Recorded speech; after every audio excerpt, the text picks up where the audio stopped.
Welcome back to Super Quarters, guys. This is a channel about collecting quarters from vintage sticker vending machines currently. Anyway, there's some hurricanes hitting right now and there's a lot of waves, but we're not surfing because they are out of control, big and windy, and looks like they'll just be a pain.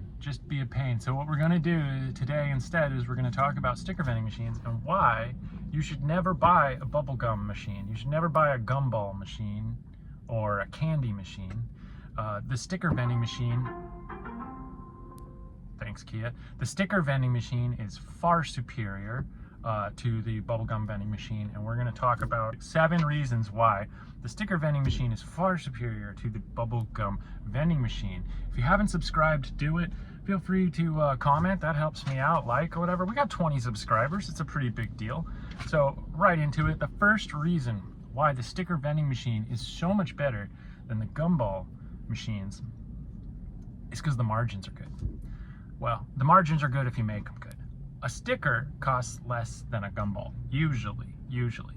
For me, first off, with the sticker vending machines, you have to buy envelopes. So this is one negative. You got to buy these little envelopes that they sit in. You can see some stickers sticking out the side of there.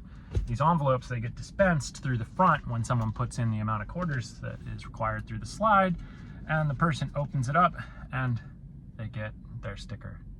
Here's a little sticker I designed for the community of Ormond Beach, where I'm sitting right now looking at these blown out waves. Anyway, the margins on a sticker is better than the margins on a Gumball usually.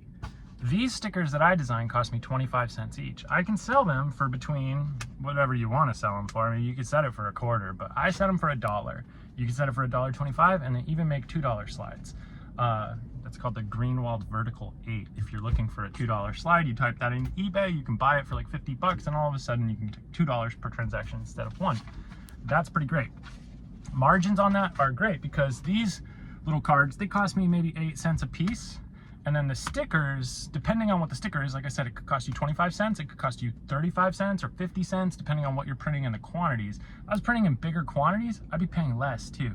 I print in about 200 per time now that I have 5 machines running. I find that if I print less than 200, I'm just kind of out of stickers almost immediately. So, with the stickers that I don't print, however, I mean, you can buy Amazon sticker packs online on Amazon for as little as 2 cents a sticker. I mean, so then all in, you're putting in like 10 cents into the product and you're getting $1 out. That's 10x your money. That's pretty good margins.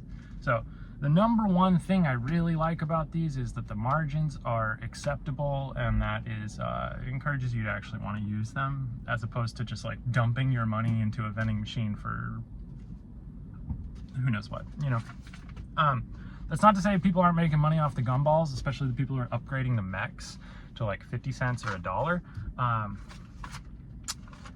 But here's the next problem, is number 2, there's no food involved. I don't have to worry about spoiling, I don't have to worry about heat, I don't have to worry about cold, I don't have to worry about anything like that. I don't have to worry about a license. I don't think Gumballs require a license, but in some states they might, to sell food. If you ever looked at a used Gumball machine, which I've bought a used one before, they're always grimy. It's kind of gross. You buy a vintage sticker vending machine, and when you drill open the locks and crack that sucker open, usually it just works. You just kind of like put a few things where they should have gone and it works again. And if it's full of inventory, I literally turn around and I sell that inventory right through the same machine, because a sticker from 2000 still sticks, a temporary tattoo from 2000 still sticks, a Pokemon card from 2000 might be worth more than a Pokemon card for today. So they're all still valuable when you get them used and they're full of inventory. Not true with the food vending machines, with your Gumball, your candy, your nuts, all that. No one wants your nuts in their vending machine. You can quote that. So no food, major bonus.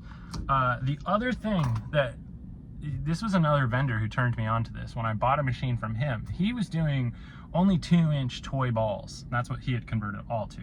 And I was buying his last sticker machine, and you know, he's like, "Oh, you only do stickers?" And I was like, "Yeah." So you know, the great thing about them, this is number 3, is that it never shows when your inventory is low, because the things, it's not clear. You can't see through it. Like a gumball machine, you got the big globe, and you can see the gumballs going down as it goes. And if the gumballs are like not the best looking, no one wants to even take those gumballs, even if it's full. But then there's this. The truth about retail is if you got one on the shelf, it'll never sell. But if you got 100 on the shelf, they'll sell until there's one on the shelf. Everyone might tell you they want the last thing or a unique thing or a one-of-a-kind thing, but that's not true. That's not true in gumballs, and that's not true in art, in my experience. There are very few people who actually want the unique, one-of-a-kind thing. What they want is a consistent interaction, predictable interaction, and if it's not predictable, it should be unpredictable in a way that is still almost predictable. It's still enjoyable, if that makes sense. There's still something that they expected, that unpredictability. This is why In-N-Out kills it. This is why McDonald's is one of the largest things in the world. You know, it's just because predictability sells. And never showing low supply helps out with that. I don't know what it is about that, but you just don't want to buy the last thing. They don't want to buy something that's low in inventory. It's just true. Which, when it comes to inventory, one of the coolest things about these machines that you cannot do with most other vending machines, certainly mechanical vending machines, usually, unless you're talking about like drop vendors, things like that, is that you can design your own products. You're not going to design a gumball. I mean, maybe you can get custom printed gumballs. I'm sure you can online. You can get custom color gumballs, but it's not the same. You know what I mean? Like, I print out stickers for my community, and this is a hack, right? If you've got a few of these around, this is the way that you increase sales.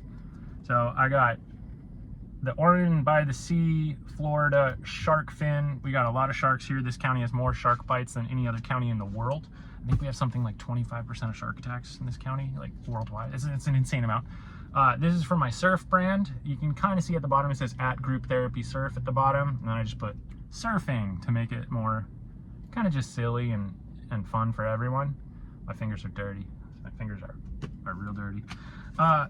And, you know, I already showed you this one. So I have 3 designs there, and then I also have a little crab that I sell that I've shown here before, the Crab of Fortune. These 3 designs get staggered in that. And when you stagger 3, someone might want to get the surfing one, but what they got was this delightful little Ormond guy with the cat, right? So what do? They put another $1 in, and then what do they get? Well, they got the shark, damn it, and now they put another $1 in, and they finally get this, because they're all stacked in a row. And that's a hack. You put collect all 3, all in a row. You write that on the thing, and someone's going to be like, I want that sticker. Chunk. Oh, you didn't get it. They're at least going to put another $1 in oftentimes. You could do it for 75 cents, but for the amount that I pay for these stickers, I charge $1. Other people charge $2 to $8 for stickers just like this. So me charging $1, people are getting an incredible deal. They feel stoked on it, and I made some money. It's a win-win there. Not to mention, I didn't have to be there, so that extra $1 that you'd be making off that, if you were selling the stickers the other way without the machines, whatever, man. You guys can make the $2 to $8. I'm happy making the 75 cents per sticker that I do not have to be there for, because that's cool. It's really cool to me to not have to be there for it. Which that's one of the best parts of all vending machines, whether you're talking about gumball machines, regular vending machines, whatever. Just not being there. I mean, it's not passive income, because I have to actively design things, actively fill it up, actively buy the machines, actively fix the machines, actively go and check out any issues as they arise, right? So it's a route. However, the route is pretty chill. It's pretty chill. And for me, the big part of it that I really love is that it's kind of like it's like a small bit that you can do to help develop your community in the vision that you have for it. Let me explain that in a way that sounds more manipulative. You get to impose your aesthetic and concepts onto the general public of whatever town that you set that route up in, which is really fun to me. I like making a little character. I like having a little crab that I sell around here. I put them on surfboards too, so you might see this crab other places, and you associate it with the machines. Maybe with me, maybe not. I don't really care if people around town associate the crab with me, but you start to see it often and it becomes just kind of a touchstone in your mind locally. And that's what's really cool, is because you get to kind of do a little bit of weird community development. You get to make your town fun. And in doing that, for me, the way that I got into it was because I remembered these machines as a kid in a billiards parlor next to a coffee shop that my dad used to go to. And I remember I would walk into that billiards parlor and I would look at it, and I really, really, really wanted the temporary tattoos, the like brat stickers, whatever they were, the alien head sticker. There's all these like nostalgic things, like the cool S, or the honestly, like they always had Playboy stickers, and I just figured this out. There's this like weird 90s cat that they call the penthouse pussy. I don't know if I'm just gonna get like blocked for saying that, but that's what the cat that they were selling to us in the 90s was actually the penthouse logo. I had no idea, because I'm not old enough to, I guess, have used that publication. I think like the only time I ever saw it was like scraps and magazines at homeless camps, like as I was going through like, you know, looking around in the desert as a kid. It's the only time I ever had any interaction with that magazine. But as a kid, I knew exactly what that weird cat head sticker was. Now that sounds weird, but like I love the nostalgia of that. Now separate that from the adult content that was associated with that. What I love is the nostalgia of the cool S, right? That I always thought was like a Stussy symbol. It was not.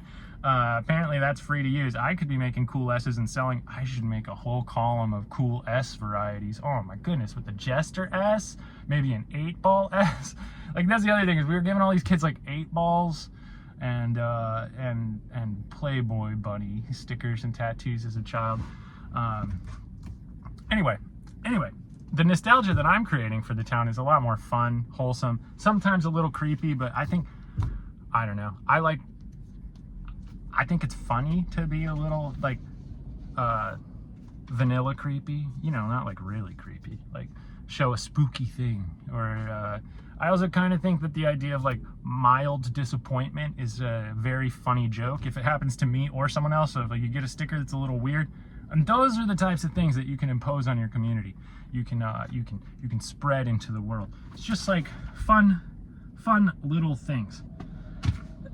Now I hesitate to even talk about the last thing that I love about these machines, because I don't do it, and I don't love it, but the reason why they're better than Gumballs, objectively better than a Gumball machine, as far as like making money goes, having a business, everything, these are rentable.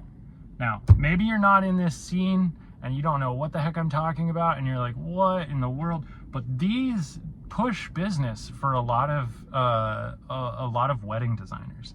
So what people do is they buy one of these machines and then they rent it for between $400 and $1,000.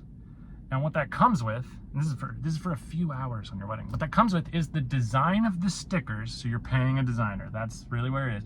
The cost of the stickers, that's going to be another $100, $100 in their cost of goods. And then the time and the machine to come to your place. They provide a whole bunch of quarters, like $75 or $100 worth of quarters. They set all the mechs to 50 cents or a quarter, so that there's, you know, hundreds of people can go and get a sticker from that. And then it's just a free little thing for all the people at your wedding. There are a bunch of in Quarter Cult, the group that we run that owns these machines, we call these crafty mavens, and there's a lot of these crafty mavens out there who are running the wedding vending rental hustle. In fact, I don't like this hustle. I hate it. Not because I hate people making money. No, nothing against that. I love that you're making money. What I dislike about this hustle is that if you're using truly vintage machines, there's only so many of these. And I love them as nostalgic pieces. So every machine that you take off of the street, off of the route, let's talk about routes too. A lot of people don't know what I mean when I say route. A route is a series of locations that you go to where you can just like go and you have your machines at, right? When you take these off of your route, you are stripping future nostalgia from our current day children. You are ripping the future nostalgia out of those children's minds. There's no potential for them to find that machine, throw quarters in it, chunk it in mechanically, pull out the card, and get something. All you've done is you set it up for weddings, which are like, that's only going to create nostalgia for 2 people, maybe 4, like maybe 6, the parents of the bride and the groom and the bride and the groom, right? And it's cool, like, make your money. No shade. As a cult, Quarter Cult has flipped a lot of these machines to crafty mavens. But I don't like it. I don't like it at all. I mean, it's great. I've even thought about doing it myself. We've kicked around the idea, and sometimes people ask us, and if the money was good enough, cult members would partake in this. Personally, I would much rather have a root.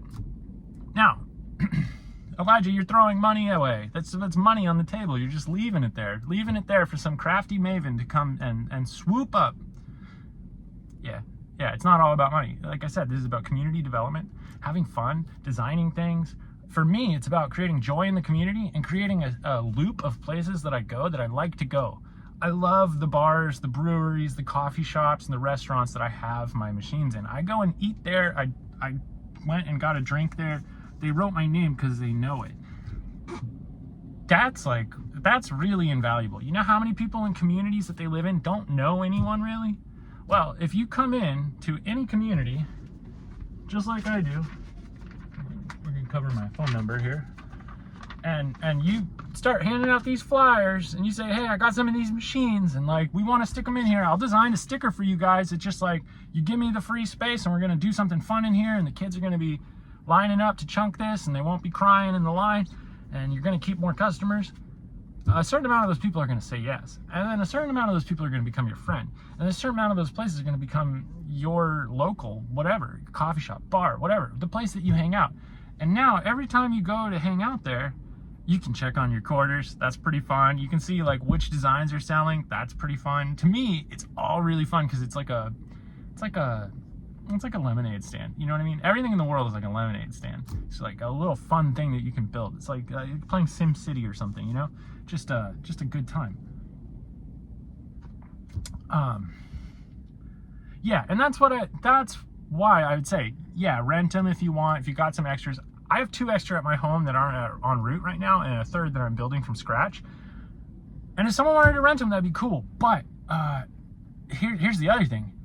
Last week, I had one machine in one bar do $76. Now you're like, yeah, but the one rental with the design and all of that is like 5 weeks all in a row. Like, it's so much better with rental money.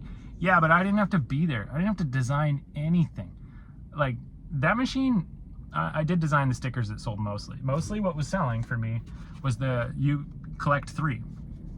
Like I said, that just works. If this is $1 and they wanted that, I get $3 and they get 3 stickers. That's great. That's great for me. And maybe they wanted all 3. I don't know, because of the collect thing. And I love that. So for me, it's worth it to make less money per machine with less effort, knowing that I'm doing something that I think is kind of cool. Now that might be kind of stupid for a lot of people. You might be like, well, who cares? Like literally, who cares? I'm not doing that. I care. I think it's cool. I think it's fun. And I'm excited about doing this in other cities too, because if I can do it in my city, I can do it in the city next to it. And I can do the city next to that too, right? And that's the real fun thing. Now, the negative aspect of these machines is that they're a little hard to find, and they are pretty expensive. They're pretty dang expensive. This is why you cannot rent a Gumball machine.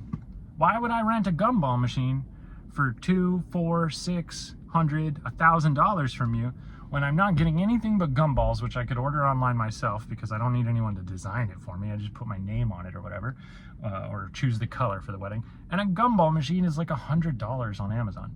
Why would anyone rent that? You wouldn't. You just buy the gumball machine and resell it after your wedding, right? So, yeah. Anyway, I don't own a single gumball machine. I own a lot. I don't even actually know how many I own of these machines because a portion of them are in storage in Massachusetts, and they're owned by Quarter Cult, which is the organization that I created with some friends to do this. And yeah, you couldn't convince me to go buy gumball machines. I wouldn't want them. I don't want them. They seem cool for other people, but not for me. It's just too. I don't want to. I like them. This is actually how I started. I wanted a gumball machine for my house, and I ended up never getting a gumball machine. But I found this sticker vending machine for $100, like down the street from me, which is a crazy price. If you ever see one for $100, you just buy that. I shouldn't be telling you that. You just buy that. I will recoup $100 in less than a month on one mediocre location. So you see one for $100, you buy it. So that's what I did. I bought it. I said, I don't know if this is a good investment. I had to put a little money into it. I had to drill out the locks. I had to do all that. I placed it. It pulled $41 in the first 3 days. Obviously, it was a good investment, I realized. And that's when I bought my second one, my third one, my fourth one, and here we are. So yeah, if you're interested in it, you can find Quarter Cult on School, and you can hit me up. Like, in I don't know. I have an Instagram account for my surf brand, Group Therapy Surf. You can hit me up there. I'm not really like an influencer. I'm not really like trying to. I don't really know. See ya.